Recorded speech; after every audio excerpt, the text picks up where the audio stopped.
back from the 5th grade into the 4th grade and stayed in that category until I got out of high school. I don't have any college training, but I met a high school teacher who one day changed my life. I was waiting on another student, and when he came in, he said to me, "Young man, go to the board and write what I'm about to tell you." And I said, I can't do that, sir. He said, "Why not?" I said, "I'm not one of your students." He said, "It doesn't matter, follow my directions now." I said, "I can't do that, sir." He said, "Why not?" I said, "Because I'm educable mentally retarded." And he came from behind his desk and he looked at me. He said, "Don't ever say that again. Someone's opinion of you does not have to become your reality." And as he talked, my heart began to beat fast. Tears began to run down my eyes, and I was in the back just listening to him, because the speech he was giving, that speech was for me. And he said, "Les Brown," he said, "if you want to do anything worthwhile in life, you've got to be hungry." I told Mr. Washington I wanted to become a disc jockey. And so I started working to develop myself. He said, "I want you to practice every day being a disc jockey." I said, "But I don't have any job now." He said, "It doesn't matter." He said that it's better to be prepared for an opportunity and not have one than to have an opportunity and not be prepared. And as I was working to develop myself, I applied for a job as a disc jockey, WMBM on Miami Beach. I went to a guy named Milton Butterball. I said, "How you doing, Mr. Butterball? I'd like to get a job as a disc jockey." He looked at me, he said, "You have any broadcast background?" I said, "No, sir, I don't." "You have any journalism background?" I said, "No, sir, I don't." He said, "We don't have any jobs available." I said, "Yes, sir."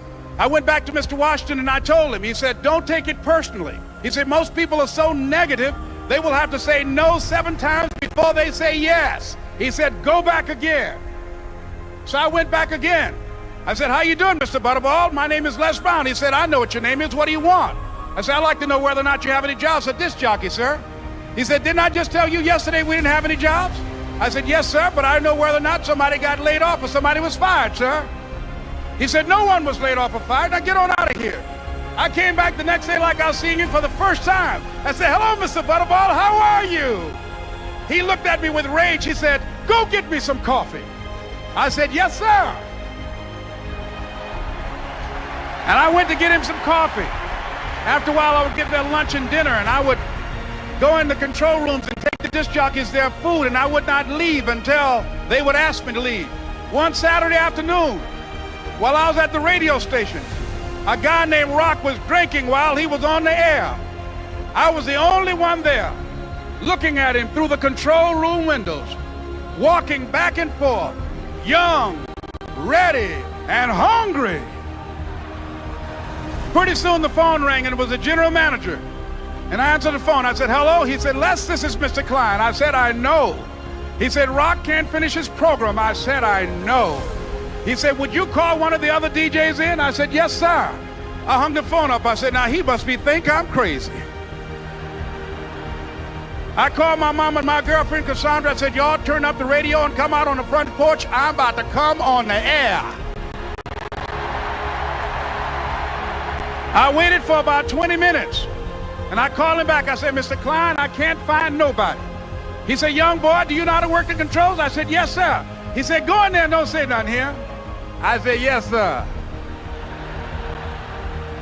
I couldn't wait to get behind those controls. I put on an old Stevie Wonder record called Fingertips. I sat down behind that turntable. I said, "Look out, this is me, LB Triple P, Les Brown, your platter playing papa. There were none before me, and there will be none after me. Therefore, that makes me the one and only, young and single and love to mingle, certified, bona fide, indubitably qualified to bring you satisfaction, a whole lot of action. Look out, baby, I'm your love man." I was hungry. I was hungry. You gotta be hungry. Begin to know that you have greatness within you.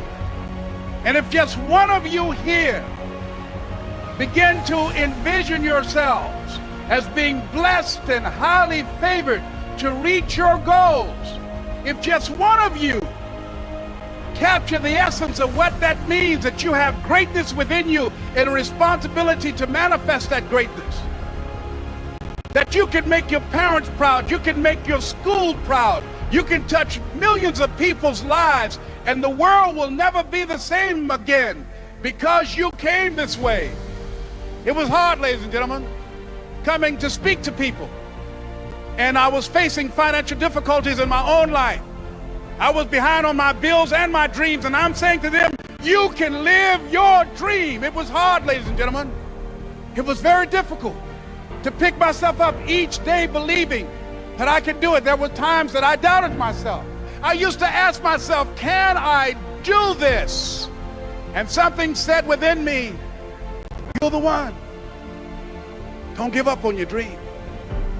By continuing to push forward, by continuing to run toward my dream, that one day I would have my own talk show.